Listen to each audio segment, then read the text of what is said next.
Welcome back to How To Knots for another knot tutorial. Today we're going to be tying the Kalmyk loop. There's two ways to tie this that I've learned, so we're going to show you both in this tutorial. The first one starts by wrapping the one part of your line around your anchor point. Our anchor point is going to be this leg here for this tutorial. Then you're going to take it and go underneath here. Okay. Take the working end underneath the standing end. You're going to hold it with your left hand. Then all I'm going to do is take the standing end and I'm going to wrap it around my hand here. Okay, and then that's it. So I'll do that again. Standing end, just wrap it around my hand. Okay, there you go. Now, see, if I take my hand here, I can let go of this working end and it's okay. So I'm gonna let go of the working end. I'm gonna take my hand underneath this line here, over, and then grab the standing end again. Then all I'm gonna do is take my hand out of this loop right here while I make a bite in the line. So I'm gonna make a bite in the line here. I'm gonna take it through this hole, and then I'm gonna take the standing end and I'm going to pull, pull, pull, pull, pull, pull, and there it is. And then to tighten, I just take this little bite right here, just gonna push on it, and then you can take this right line and pull on it. Don't pull on the left line to tighten it.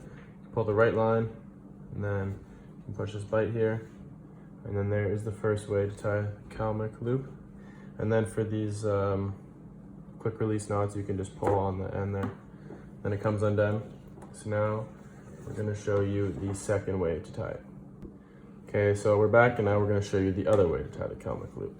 So it starts by just taking your rope and wrapping around your anchor point. So around the anchor point there, and then we're going to take the standing end, whichever end you prefer for that, and then we're going to make a loop. So I'm just going to fold it over, and there's a little loop.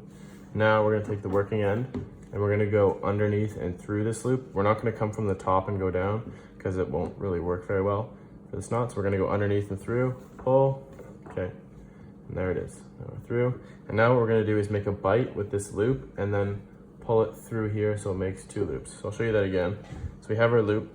We're gonna make a bite on the top of the loop right here. And to do that, I'm just gonna pinch with my thumb and forefinger, and then I'm gonna pull it around. So now there's two holes, okay? And then the rest of it is pretty easy. We're gonna make a bite with the working end. So I'm gonna make the bite, and then I'm gonna feed the bite through that second loop here that I'm holding with my forefinger, okay? Through the loop, grab it, pull a little bit on the other side, and now all we do is pull the standing end. So I'm going to pull the standing end. I'm going to hold my anchor point here because it's not very sturdy. But I'm going to pull the standing end, and you see the knot's going to flip over. So it does that on its own, flips over, and then I'm just going to pull, and it tightens up. Then I can adjust the size of the loop here.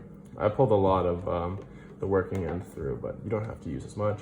Size of the loop, and then to tighten, you can pull the right line here, or you can kind of push on this bite and pull the standing end. So like this, pull on that right one. Just don't pull on that left one, or it'll start to undo the knot. So pull there, and then you can pull as hard as you want on your anchor point and it won't go anywhere. And then it's quick release because you can just pull this left line here and the knot comes undone.